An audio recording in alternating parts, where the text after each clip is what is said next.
నమస్తే వార్తలకి స్వాగతం. వివరాల్లోకి వెళ్తే రాజధాని అమరావతిలో మంత్రి నారాయణ పర్యటించారు.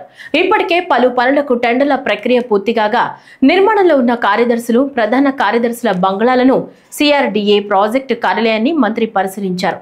అనంతరం ఆయన మాట్లాడారు. ఏ రాష్ట్రానికైనా రాజధాని అవసరమని, ప్రస్తుతం రాజధాని లేని రాష్ట్రం ఏపీ మాత్రమే ఉందని అన్నారు. 43,000 కోట్లకు గతంలో మేము టెండర్లు పిలిచామని, అధికారులు, MLA, MLC, all India service భవనాలు దాదాపు పూర్తయ్యాయని మంత్రి అన్నారు. మనకు మొత్తం బంగ్లాస్, ప్రిన్సిపల్ సెక్రటరీస్ కానీ సెక్రటరీస్ కానీ 115 బంగ్లాస్ వస్తాయి. అదేవిధంగా మినిస్టర్స్, జడ్జెస్కి 186 వస్తున్నాయి. మినిస్టర్స్ అండ్ జడ్జెస్ వాళ్ళందరూ కలిసి 71 మొత్తం మీద బంగ్లాలన్నీ తీసుకుంటే 186.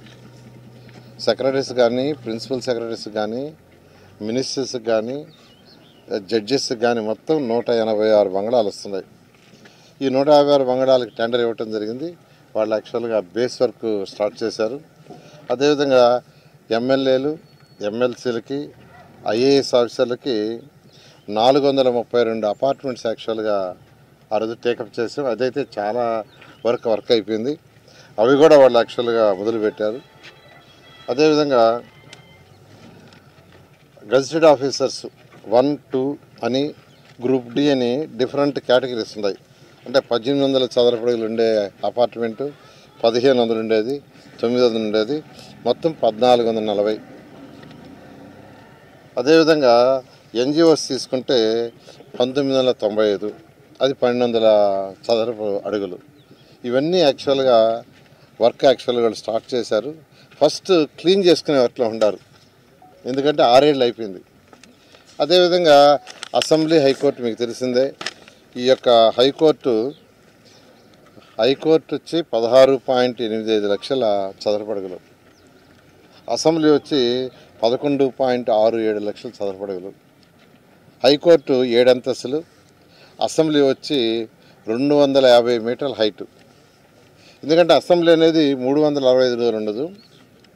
అసెంబ్లీ జరగనప్పుడు యాక్చువల్గా ప్రజలు యాక్చువల్గా ఏంటంటే ఆ యొక్క బిల్డింగ్ పైకి పోయి పైనుంచి సిటీ మొత్తం చూడవచ్చు. అలా యాక్చువల్గా Norman faster and partners London వాళ్ళు దీన్ని డిజైన్ చేశారు. ఈ విధంగా ఈ వర్క్స్ అన్నీ యాక్చువల్గా టేకప్ అవుతున్నాయి. బహుశా మరొక 15 రోజుల్లో వీళ్ళందరూ టోటల్గా వాళ్ళ యొక్క ఇన్ఫ్రాస్ట్రక్చర్ పెట్టాలి. అంటే వర్కర్స్కి కావాల్సిన షెడ్స్ వేసుకోవటం కానీ, లేదా వాళ్ళకి కావాల్సిన మెస్సులు ఏర్పాటు చేయటం, మిషనరీ తెచ్చుకోవటం, ఎక్విప్మెంట్ అంతా తీసుకోవటం, ఎన్ని కూడా అడిగారు. 15 రోజులు టైం ఇవ్వండి సార్, 15 రోజులు అన్నీ చేరుస్తామన్నారు. కొన్ని చేర్చామన్నారు. అవి చెక్ చేయడానికి వాళ్ళు వచ్చాను. ఏది ఏమైనా అమరావతి క్యాపిటల్ సిటీ రాబోయే 3 సంవత్సరాల్లో ఖచ్చితంగా కంప్లీట్ చేస్తాం. దీని మీద ఇది కట్టేటప్పుడు ఒక్క పైసా కూడా భారం ప్రజల మీద పెట్టడం మరొకసారి చెప్తున్నాం. ముఖ్యమంత్రి గారు ప్రతి మీటింగ్లో చెప్తున్నారు, ఇది సెల్ఫ్ సఫిషియెంట్ కావాలా, ఏదైతే మిగిలిన ల్యాండ్ ఉందో దాన్ని మానిటైజేషన్ వచ్చేదంతా కట్టాలని ముందు వచ్చే యాక్చువల్గా లోన్స్ తీసుకున్నాం. తెలంగాణ అసెంబ్లీలో సిపిఐ ఎమ్మెల్యే కూనంరెడ్డి సాంబశివరావు చేసిన వ్యాఖ్యలను కలెక్టర్ల సదస్సులో ఏపీ సీఎం చంద్రబాబు ప్రస్తావించారు. గతంలో చంద్రబాబు ఉమ్మడి ఏపీ సీఎంగా ఉన్నప్పుడు ఏ ఇజం లేదు, ఇక టూరిజమే ప్రధానం అనేవారు.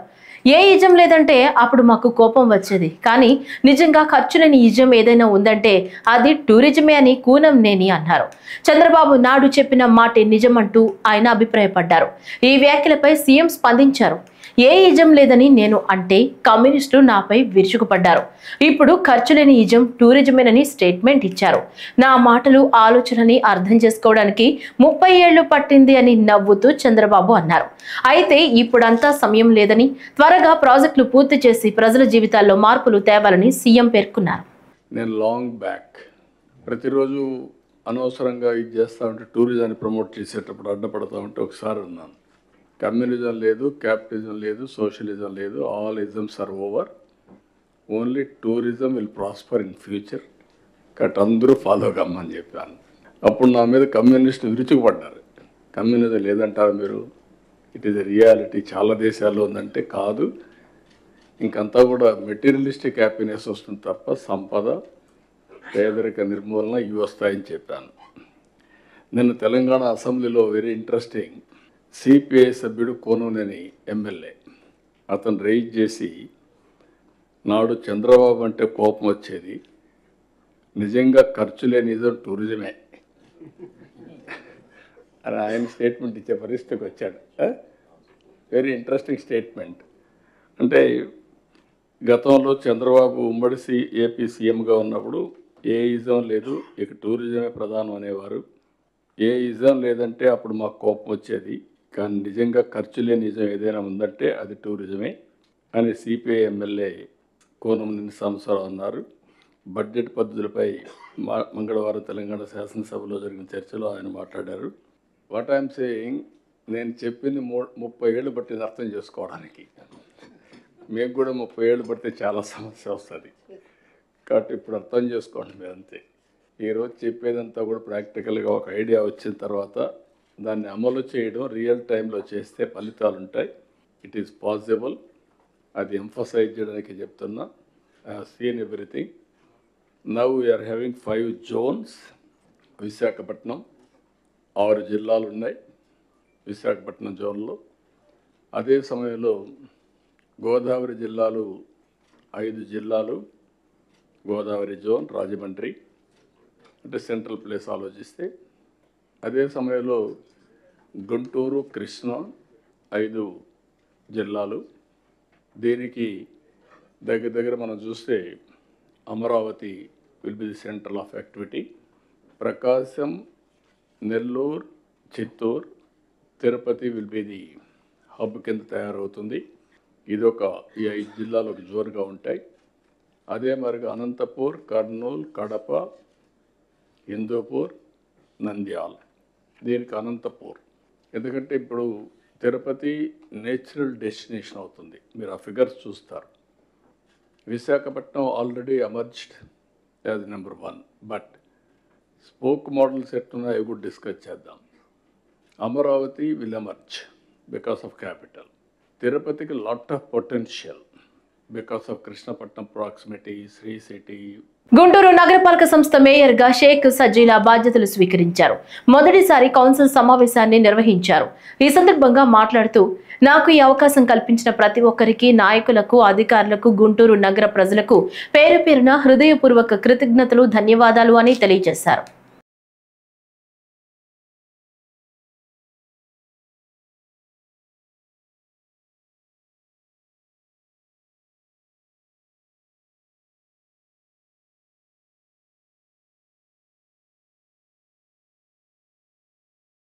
తెలంగాణ అసెంబ్లీలో CM Revanth Reddy gaming, betting యాప్లపై సీఎం రేవంత్ రెడ్డి కీలక వ్యాఖ్యలు చేశారు.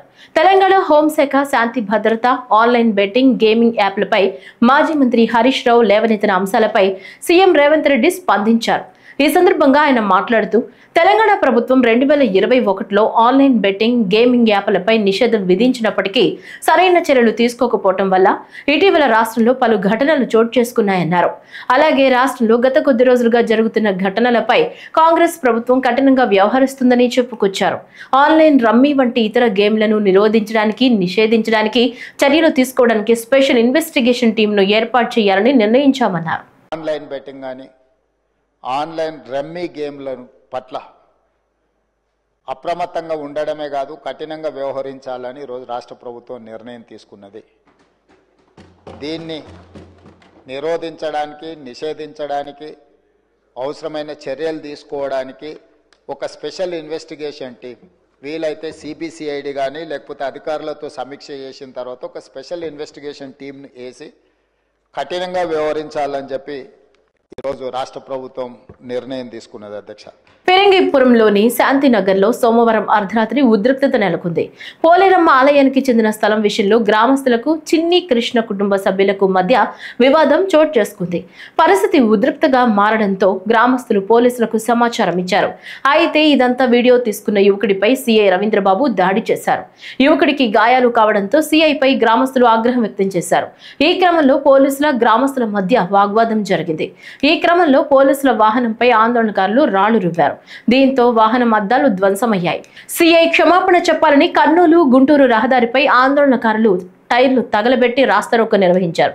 దీంతో రహదారిపై ట్రాఫిక్ కు అంతరాయం ఏర్పడింది. ఆందోళనకారులను పోలీసులు చెదరగొట్టారు. ముందుగా గ్రామస్తులు దాడికి ప్రయత్నించి కారుపై రాళ్లు రువ్వారని సీఐ రవీంద్రబాబు అన్నారు.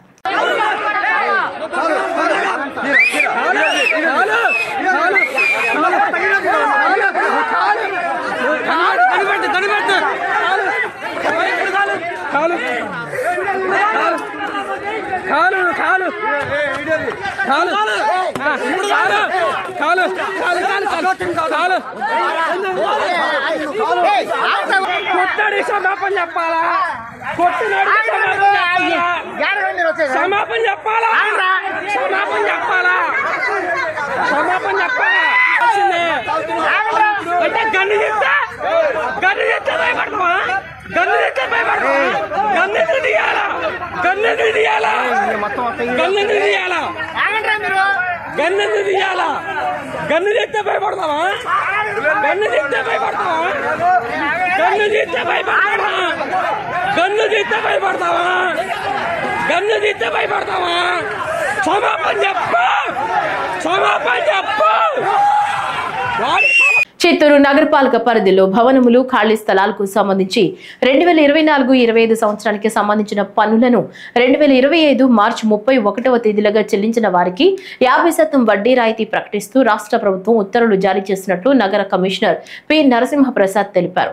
ఈ అవకాశాన్ని సద్వినియోగం చేసుకుని నగరపాలక పరిధిలోని భవనాలు, వ్యాపార సముదాయాలు, ఖాళీ స్థలాల యజమానులు పన్నులు చెల్లించి నగరపాలక అభివృద్ధికి తోడ్పాటు అందించారన్నారు. 2024-25 సంవత్సరానికి సంబంధించి ఇదివరకే అనగా 2024 ఏప్రిల్ 1వ తేదీ తర్వాత వడ్డీతో సహా పన్నులు చెల్లించిన వారికి 50% వడ్డీ రాయితీని అందిస్తూ ప్రభుత్వం ఉత్తర్వులు జారీ చేసిందని, ఈ 50% వడ్డీ రాయితీ సొమ్ములను రాబోయే సంవత్సరానికి జమ చేయడం జరుగుతుందన్నారు. భవన యజమానులందరూ సకాలంలో పన్నులు చెల్లించి నగరాభివృద్ధికి సహకరించాలని కోరారు. మార్చి 31వ తేదీ గడువులోగా పన్నులు చెల్లించి 50% వడ్డీ రాయితీ అవకాశాన్ని సద్వినియోగం చేసుకోవాలన్నారు. ప్రభుత్వ ఉత్తర్వుల మేరకు జీఓఎంఎస్ నంబర్ 46 నిబంధనల మేరకు వన్ టైం మెజర్గా 50% ఏదైతే ఇంట్రెస్ట్ కాంపోనెంట్ ఉందో దాని మీద 50% వైవ్ ఆఫ్ని గవర్నమెంట్ డిక్లేర్ చేయడం జరిగింది. ఇందులో భాగంగా మనకి ఏదైతే కరెంట్ డిమాండ్ ప్లస్ అలాగే అరియర్ వీటిల్లో అప్ టు 31/3/2025 31 మార్చి 2025 వరకు ఉన్నటువంటి ఇంట్రెస్ట్ అమౌంట్ టోటల్ అమౌంట్ కడితే దాంట్లో 50% వేవ్ ఆఫ్ చేయడం జరుగుతుంది. అలాగే కరస్పాండింగ్గా మనకి పేమెంట్ సిస్టమ్ కూడా ఎనేబుల్ చేయడం జరుగుతుంది ఈ రోజుకి. కాబట్టి ఎవరైతే ఇంట్రెస్ట్ కాంపోనెంట్ ఎక్కువగా ఉంటుందో వాళ్ళందరినీ కూడా స్టాఫ్ కన్సల్ట్ అవ్వడం జరుగుతుంది. ఈ అవకాశం కేవలం 31/3/2025 వరకు మాత్రమే ఉంది. కాబట్టి దయచేసి అందరూ కూడా ఈ అవకాశాన్ని వినియోగించుకొని ఇంట్రెస్ట్ వేవర్ని వినియోగించుకోవాల్సిందిగా కోరుచున్నాం. చిత్తూరు మున్సిపల్ కార్పొరేషన్ పరిధిలో సుమారు మనకి 23 కోట్ల వరకు ఇంట్రెస్ట్ కాంపోనెంట్ ఉంది. ఇందులో 50% అంటే అందరూ కట్టినట్టయితే 11 crores వరకు బెనిఫిషరీస్ బెనిఫిట్ అయ్యే అవకాశం ఉంది. కాబట్టి ఈ అవకాశాన్ని వినియోగించుకొని మీ మీద ఉన్నటువంటి ఇంట్రెస్ట్ భారాన్ని తగ్గించుకోవాల్సిందిగా అందరిని కూడా రిక్వెస్ట్ చేస్తున్నాం. దీనిలో భాగంగా అవేర్నెస్ కంపెయిన్స్ కూడా చేస్తాము, హోర్డింగ్స్ ఏర్పాటు చేస్తాము. అదేవిధంగా పబ్లిక్ ప్రతి మెంబర్కి కూడా రీచ్ అవుట్ అవ్వడానికి స్టాఫ్ని డిప్లాయ్ చేయడం జరిగింది. కౌంటర్స్ని కూడా మున్సిపల్ ఆఫీస్లో పెడుతున్నాం. రాబోయేటువంటి రోజులు చాలా క్రిటికల్. ఎందుకంటే 31st is not too far away, hardly 6 days మాత్రమే ఉంది. కాబట్టి ప్రతి ఒక్కరు కూడా ఈ అవకాశాన్ని వినియోగించుకొని వారి ఫుల్ ట్యాక్స్ పేమెంట్లో ఇంట్రెస్ట్ ఏదైతే ఉందో దాంట్లో 50% వేవ్ ఆఫ్ని వినియోగించుకోవాల్సింది. రాష్ట్రంలోని కూటమి ప్రభుత్వం నరసరావుపేట ఎంపీ లావు శ్రీకృష్ణదేవరాయలపై వైసీపీ కీలక నేత మాజీ మంత్రి పేర్ని నాని కీలక వ్యాఖ్యలు చేశారు. ఎంపీ లావు శ్రీకృష్ణదేవరాయలు బెదిరింపులకు ఎవరూ భయపడరన్నారు. ప్రభుత్వం, మంత్రులు, ఎంపీలు ఇకనైనా కక్ష సాధింపు చర్యలకు రాజకీయాలు మానుకోవాలని హితవు పలికారు. రాష్ట్రంలో కూటమి అధికారంలోకి రాగానే భారీ లిక్కర్ కుంభకోణం జరిగిందని, లిక్కర్ వ్యాపారులను బెదిరించి కమిషన్లు దండుకున్నారని పేర్ని నాని తీవ్ర ఆరోపణలు చేశారు. లావు శ్రీకృష్ణదేవరాయలు ఫ్లెమింగో పక్షి లాంటి వారని, ముఖ్యమంత్రి చంద్రబాబు ఇచ్చిన స్క్రిప్ట్ చదవడమే ఎంపీ లావు పని అని, ఆయనకు కూడా భయపడతామా అని ప్రశ్నించారు. జగన్ పై అక్రమ కేసులు పెట్టాలని చూస్తున్నారని ఆరోపించారు. ఇలాంటి బెదిరింపులకు భయపడేదే లేదు అని పేర్ని నాని ధీమా వ్యక్తం చేశారు. శ్రీనివాస్ స్కిల్ స్కామ్ మొదలవంగానే అమెరికా పారిపోతాడు. అమెరికా టికెట్లు ఎవరు కొంటారో మీకు తెలుసు, ఎవరు కొని పంపించారో. ఏమైపోయాడు? జగన్మోహన్ రెడ్డి గారు ఉన్నటువంటి కాలంలో చంద్రబాబు నాయుడు పిఏ ఒక 20 ఏళ్ళు 25 ఏళ్ళుగా పనిచేస్తున్నటువంటి పిఏ శ్రీనివాస్ గారు ఏమైపోయాడు? మళ్ళీ ఎప్పుడు వచ్చాడు? ఎందుకు వచ్చాడు? ఇవాళ ఏం చేస్తున్నాడు? మాట మాటికి దుబాయ్ పంపించే పనిలో ఉన్నాడు కదా. అయ్యి వదిలేసి మన శ్రీనివాసు మూటలు దుబాయ్ పంపించే ఆ లెక్కలు చూసుకుంటాక వెనకాల ఎవరు వెళ్తున్నారో మనం చూసాం. ఆ పేరుతో ఈ పేరుతో ఏది పరిశ్రమలు తెస్తామనే పేరుతో ఊరికే వెళ్తాం, ఊరికే తిరిగి రావటం. కానీ దారిలో దుబాయ్లో ఆగుతారు. మన పాత పిఏ గారు మాట మాటికి దుబాయ్ వెళ్తాడు, లేదా పాత పిఏ గారు పైకి పేపర్లోనేమో సస్పెన్షన్ క్యాన్సిల్ చేసి మళ్ళీ ఉద్యోగం ఇచ్చారు. కానీ పేషీలో వద్దన్నారు. ఎందుకు పేషీలో వద్దన్నారు? ఈ దుబాయ్ దుబాయ్ దుబాయ్ మూటలు దుబాయ్ చేర్చాలి కాబట్టి పేషీలో అక్కర్లేదు. మరి ఈ స్కిల్ స్కామ్లో 300 చిల్లర కోట్ల రూపాయలు అక్రమం జరిగిందని చెప్పని సాక్ష్యాధారాలతో సహా కేసులు కట్టడం జరిగింది. మరి స్కిల్ స్కామ్ మీద ఎన్ఫోర్స్మెంట్ డైరెక్టరేట్ సగంలోనే ఎందుకు ఆగిపోయింది? ఎవరెవరైతే ప్రభుత్వం దగ్గర కాంట్రాక్ట్ పొందారో ఆ కాంట్రాక్ట్ పొందినటువంటి ఆ వ్యక్తులు వాళ్ళ దగ్గర మాత్రమే ఈడీ ఎందుకు ఆగిపోయింది? రంజాన్ పర్వదినాన్ని పురస్కరించుకుని ఆంధ్రప్రదేశ్ ప్రభుత్వం జిల్లా మైనార్టీ సంక్షేమ శాఖ ద్వారా జిల్లా యంత్రాంగం తరపున ఇఫ్తార్ విందును మైనార్టీ సోదరులకు చిత్తూరు, మిట్టూరు నందుగల ఉర్దూ షాదీ మందిర్ నందు ఏర్పాటు చేశారు. ఈ కార్యక్రమానికి ముఖ్య అతిథులుగా జిల్లా joint collector G Vidyadhari, Chittoor శాసనసభ్యులు గురజాల జగన్మోహన్, నగర మేయర్ ఆముద, పలువురు ముస్లిం మత పెద్దలు సోదరులతో కలిసి ఇఫ్తార్ విందులో పాల్గొన్నారు. ఈ సందర్భంగా జిల్లా జాయింట్ కలెక్టర్ మాట్లాడుతూ రంజాన్ పండుగ సందర్భంగా ముందస్తుగా ముస్లిం సోదర సోదరీమణులందరికీ రంజాన్ పండుగ శుభాకాంక్షలు అన్నారు. మత గురువులు, ముస్లిం సోదర సోదరీమణుల సమక్షంలో ఇఫ్తార్ విందు కార్యక్రమం నిర్వహించడం జరిగిందని తెలిపారు. ముస్లింలకు ఎటువంటి సమస్యలున్నా జిల్లా కలెక్టరేట్ నందు ఫిర్యాదు చేసినట్లయితే వారు సమస్యలను పరిష్కరించే విధంగా చర్యలు చేపడతామన్నారు. అందరి సమక్షంలో ఈరోజు ఇఫ్తార్ విందు ఏర్పాటు చేసుకోవడం జరిగింది. టీడీ మైనారిటీ వెల్ఫేర్ డిపార్ట్మెంట్ ద్వారా మనం ఇది ఏర్పాటు చేయడం జరిగింది.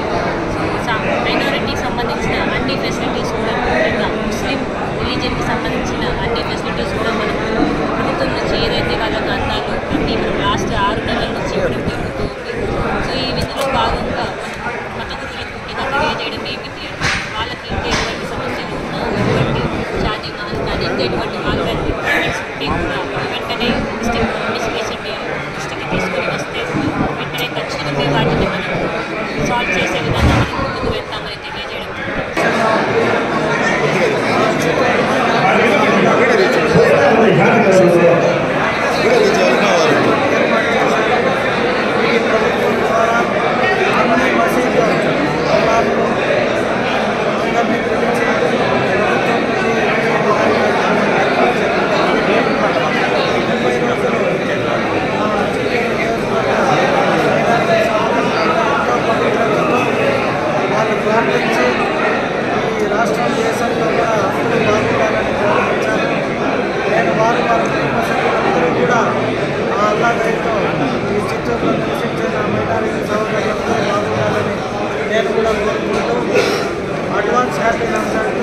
కోనసీమ పి గన్నవరం కందలపాలెంలో అక్రమార్కులు ఇసుక దోపిడీకి తెరలేపారు.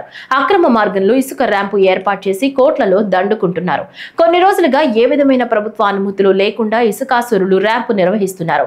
స్థానిక రైతులు, స్థానికులు తమ పంటలకు నష్టం వాటిల్లిందని ఆందోళనలు చేసినా అధికారులకు ఫిర్యాదు చేసినా పట్టడం లేదన్నారు. రాత్రి పగలు అనే తేడా లేకుండా ఇసుకాసురులు ఇసుకను తరలిస్తున్నారు. సిఆర్జెడ్ పరిధిలో ఉందని, ఏ విధమైన యంత్రాలు పెట్టకూడదని నిబంధనలు ఉన్నా భారీ యంత్రాలతో ఇసుకను తవ్వేస్తున్నారు. భూగర్భాన్ని హాని చేస్తున్నారు. ఒక్క లారీ ఖరీదు 12,000 నుంచి 15,000 వసూలు చేస్తున్నారు. ఇసుకను తవ్వి నిబంధనలకు విరుద్ధంగా భారీ టిప్పర్ లారీలో ఇసుకను ఎగుమతి చేసే వ్యాపారం సాగిస్తున్నారు.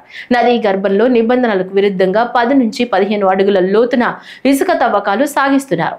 ప్రభుత్వం ఉచిత ఇసుక పథకానికి మంగళం పాడుతూ వారికి ఇష్టం వచ్చిన రేట్లకు అమ్ముకుంటున్నారు.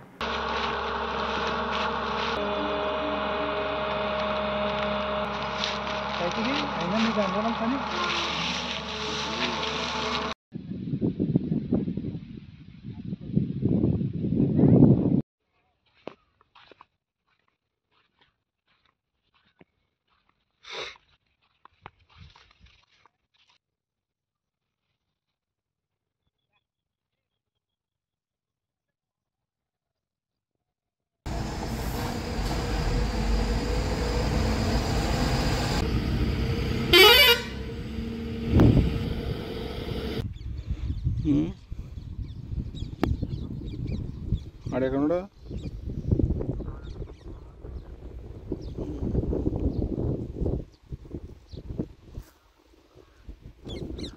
అంబేద్కర్ కోనసీమ జిల్లా కొత్తపేట నియోజకవర్గంలో గత వైసీపీ అరాచక పాలనతో అస్తవ్యస్తమైన పాలనను గాడిన పెట్టేందుకు ప్రజా సమస్యల పరిష్కారమే లక్ష్యంగా కూటమి ప్రభుత్వం కృషి చేస్తోందని కొత్తపేట ఎమ్మెల్యే బండారు సత్యానందరావు అన్నారు. ఎమ్మెల్యే సత్యానందరావు నియోజకవర్గ పరిధిలోని 4 మండలాల నుంచి వచ్చిన ప్రజల నుంచి వివిధ సమస్యలకు సంబంధించి అర్జీలు స్వీకరించారు. ఈ సందర్భంగా మాట్లాడుతూ ఎన్నికల ముందు ఇచ్చిన హామీలను అమలు చేయడానికి ప్రభుత్వం చిత్తశుద్ధితో కృషి చేస్తోందన్నారు. అభివృద్ధి సంక్షేమం అమలులో ముందంజలో ఉన్న కూటమి ప్రభుత్వం దేశంలోనే ఏ రాష్ట్రంలో లేని విధంగా లక్షలాది మందికి 35,000 కోట్ల రూపాయలు పెన్షన్ రూపంలో అందజేస్తోందన్నారు. రావులపాలెం క్యాంప్ ఆఫీస్ వద్ద కొత్తపేట నియోజకవర్గ ఎన్డీఏ కూటమి ప్రజా దర్బార్ కార్యక్రమాన్ని నిర్వహించడం జరిగింది. ఈ సందర్భంగా పలువురు ప్రజానీకం అందరూ కూడా విచ్చేసి వారి యొక్క ప్రభుత్వ పరంగా వారు పొందాల్సినటువంటి వారి పథకాలు అర్హులైన వారందరూ కూడా కోరడం, అదేవిధంగా గ్రామాల్లో ఉన్నటువంటి ప్రజా సమస్యల పరిష్కారానికి కృషి చేయాలని కోరడం జరిగింది. ప్రధానంగా అందరూ కూడా ఇళ్ల స్థలం ఇటువంటి వాటిని ఎక్కువగా కోరుతూ ఉన్నారు. పెన్షన్ కూడా కోరుతూ ఉన్నారు. వీటన్నిటి మీద కూడా కూటమి ప్రభుత్వం ఏదైతే ఎన్నికల ముందు చెప్పడం జరిగిందో వాటిని అన్నింటినీ కూడా అన్ని కార్యక్రమాలు కూడా తూచా తప్పకుండా పూర్తి చేసుకుంటూ వస్తూ ఉంది. ప్రస్తుత ఆర్థిక వ్యవస్థ రాష్ట్రంలో ఉన్న పరిస్థితులను దృష్టిలో పెట్టుకుని ఎన్డీఏ కూటమి ప్రభుత్వం శరవేగంతో నిర్విరామంగా పనిచేస్తూ ఉంది. చంద్రబాబు నాయుడు గారు, పవన్ కళ్యాణ్ గారు, మోడీ గారి యొక్క త్రయం ఈనాడు ఈ రాష్ట్ర అభివృద్ధికి అన్ని రంగాల ముందుకెళ్తూ ఉంది. గ్రామాల్లో ఈనాడు రోడ్లన్నీ కూడా బాగుపడ్డాయి. అనేక సిమెంట్ రోడ్లు నిర్మిస్తూ ఉన్నారు. ఆర్ఎండ్బి రోడ్లన్నీ కూడా గుంతల లేని రహదారులుగా తీర్చిదిద్దడం జరిగింది. ఈనాడు ప్రయాణికులందరూ కూడా సౌకర్యవంతంగా ఈనాడు ప్రయాణం చేస్తూ ఉన్నారు. అదేవిధంగా అన్న క్యాంటీన్లు ఏర్పాటు చేయడం జరిగింది. ల్యాండ్ టైటిలింగ్ యాక్ట్ రద్దు చేయడం జరిగింది. అదేవిధంగా 3 గ్యాస్ సిలిండర్లు ఇవ్వడం జరిగింది. దేశ చరిత్రలోనే ఎక్కడా లేని విధంగా 4,000 రూపాయలు, 6,000 రూపాయలు, 10,000 రూపాయలు, 15,000 రూపాయల వరకు కూడా పెన్షన్లో లక్షలాది మందికి అందివ్వడం జరుగుతోంది. సుమారు 35,000 కోట్ల రూపాయలు ఈనాడు ఈ ప్రభుత్వం పెన్షన్ల కోసం ఖర్చు పెడతా ఉంది. ఈ విధంగా అన్ని కార్యక్రమాలు కూడా ముందు తీసుకెళ్తూ ప్రజా దర్బారు ద్వారా ప్రజా సమస్యలు గుర్తించి పరిష్కరించడానికి వేదికగా ప్రతి బుధవారం రాష్ట్ర వ్యాప్తంగా అన్ని నియోజకవర్గాల్లోనూ కూడా ఈ యొక్క ప్రజా సమస్యల పరిష్కారం కోసం ఈ యొక్క కార్యక్రమాన్ని నిర్వహించడం జరుగుతోంది. అందులో భాగంగా ఈనాడు ఈ బుధవారం ఇక్కడ రావులపాలెంలో ప్రారంభించాం. ఇది ప్రతి బుధవారం ఈ కార్యక్రమాన్ని నిర్వహించడం జరుగుతుంది. ఉదయం ప్రజల యొక్క సమస్యలు అన్నీ కూడా తెలుసుకోవడం, మధ్యాహ్నం కార్యకర్తలందరితో మమేకమై నియోజకవర్గ కార్యకర్తలందరితో కూడా మమేకమై ఈ ప్రజా సమస్యల పరిష్కారానికి కార్యకర్తలు సహాయ సహకారాలతో ప్రజలకు చేదోడు వాదోడిగా గ్రామాల్లో అభివృద్ధికి కృషి చేయాలనేది చంద్రబాబు నాయుడు గారి ఆలోచన. రాజమండ్రిలో అనుమానాస్పద స్థితిలో మృతి చెందిన పాస్టర్ ప్రవీణ్ పగడాల మృతి హత్య అని క్రైస్తవ సంఘాలు ఆరోపిస్తున్నాయి. పాస్టర్ ప్రవీణ్ పగడాల అనుమానాస్పద మృతికి నిరసనగా డాక్టర్ బిఆర్ అంబేద్కర్ కోనసీమ జిల్లా సకినేటిపల్లి, మలికిపురం మండలాల్లో క్రైస్తవ సంఘాల ఆధ్వర్యంలో ఎంఆర్ఓ కార్యాలయాల ఎదుట నిరసనలు చేపట్టారు. తెలంగాణలో పూజారిపై దాడి జరిగితే అక్కడి సీఎం వెంటనే స్పందించారని, ఒక క్రైస్తవ దైవజనుడు అనుమానాస్పదంగా మరణిస్తే ఆంధ్రప్రదేశ్ సీఎం స్పందించకపోవడం దారుణమని మండిపడ్డారు. మత విద్వేషాలను రెచ్చగొట్టే వారిపై కఠిన చర్యలు తీసుకోవాలని డిమాండ్ చేశారు. ప్రవీణ్ పగడాల మృతిపై అనేక అనుమానాలు ఉన్నాయని సిబిఐ దర్యాప్తు చేపట్టాలని కోరారు. కూటమి ప్రభుత్వం వచ్చిన దగ్గర నుంచి క్రైస్తవులపై దాడులు పెరిగిపోయాయని, పదవుల్లో ఉన్న ప్రజా ప్రతినిధులు పట్టించుకోవడం లేదంటూ ఆవేదన వ్యక్తం చేశారు.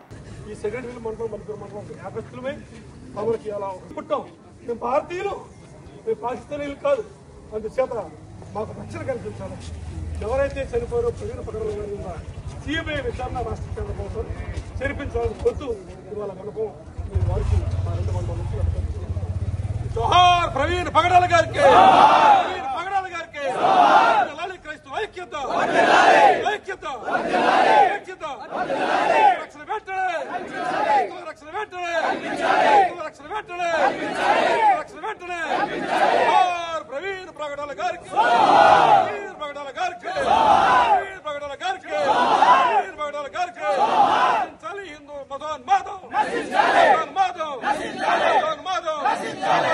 ఈ వార్తలు ఇంతటితో సమాప్తం. నమస్కారం.